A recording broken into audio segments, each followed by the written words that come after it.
Я Подвигина Алена, мне 15 лет. Учусь в 9 классе. И я хочу вам прочесть стихотворение Мусы Джалиля «Костер».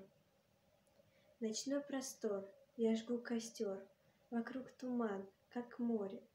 Я одинок, простой челнок, затерянный в просторе.